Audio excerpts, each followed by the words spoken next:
Good morning. The book I'm going to read to you today is The Three Little Pigs by James Marshall. And this is a story that you can retell, whether you want to write it down on a piece of paper and tell the beginning, the middle, and the end, or if you want to act it out with some people in your family. It's a fun book. We have also made the little stick house, the straw house, and the little log house outside with little pieces of sticks and straw, and that's been fun. The Three Little Pigs.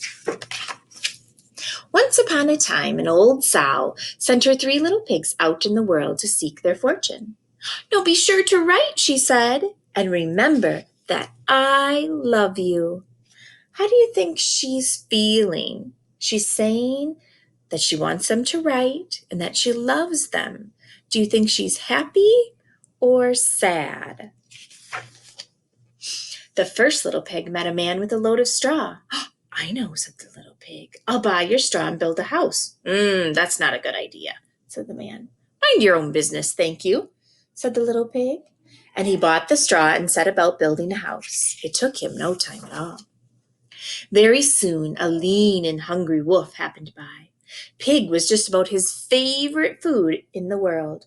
So he knocked on the door and said, little pig, let me come in."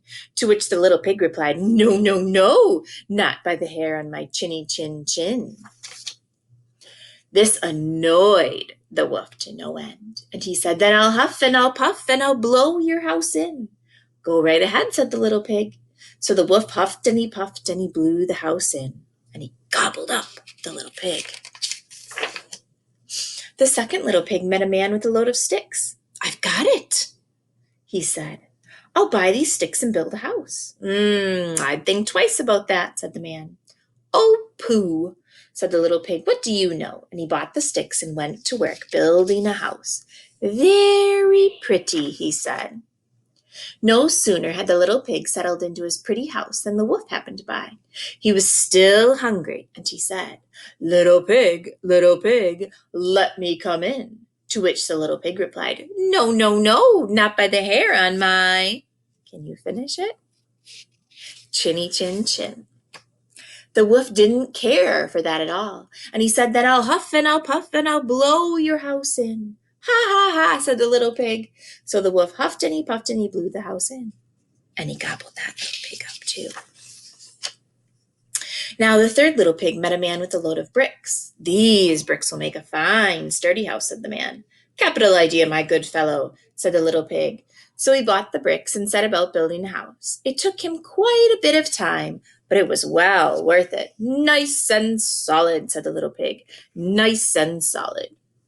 But no sooner had the little pig moved in than he noticed the wolf loitering about. And the wolf, who was still hungry, said, little pig, let me come in." To which the little pig replied, "No, no, no, not by the hair on my chinny chin chin." What a fancy little house. Well, the wolf had heard that before, and he said, "Then I'll huff and I'll puff and I'll blow your house in." "Oh, don't do that," said the little pig. But the wolf huffed and he puffed and he huffed and he puffed until he was quite blue in the face.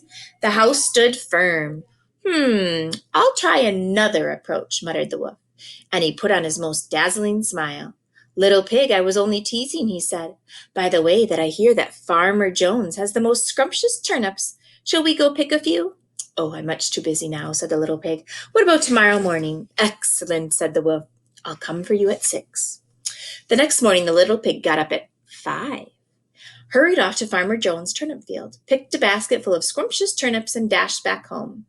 When the wolf arrived at 6, the turnips were already in the pot, boiling. "Sorry, I couldn't wait," said the little pig. The wolf tried not to show his displeasure. "No harm done," he said. "By the way, there's a lovely apple tree down in Merry Meadow. Shall we go ourselves to help ourselves to a few apples?" "I must cook my turnips," said the little pig. "Let's meet there tomorrow morning." "Splendid," said the wolf. "Shall we say at 5? Now, if you can predict, before, when they went to the turnip field, the wolf said 5 or 6, and he went there at 5. Now he's saying 5 for the apple field. So I bet the pig might go at 4. Let's see.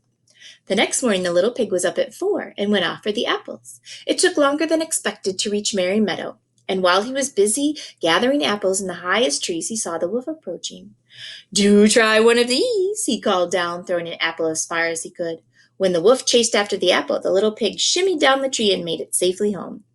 The next day the wolf came again. Really, he was quite put out. It means he was very angry. "There's a fair today on Hog Hill," he said. "Would you care to go?" "Why don't we meet there?" said the little pig.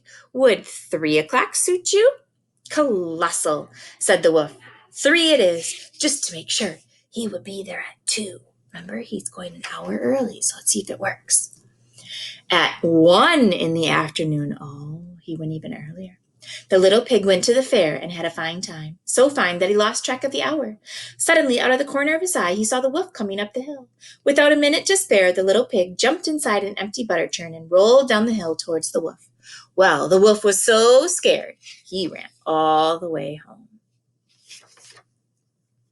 The next evening, the wolf went to the little pig's house and told him how frightened he'd been by the great round thing that came down the hill. "Oh, frightened you, did I?" said the little pig. "Oh, that great round thing was a butter churn and I was inside." Ooh, this was simply too much for the wolf to stand. "I've been nice long enough," he cried. "I'm going to eat you up right now." And he climbed onto the roof. When the little pig saw this, he put a big iron pot in the fireplace and quickly stoked the fire. "Here I come," cried the wolf. "Dinner time." "You can say that again," said the little pig. And he cooked that mean old wolf, and he gobbled him up. Have fun. Make sure you get outside today, friends.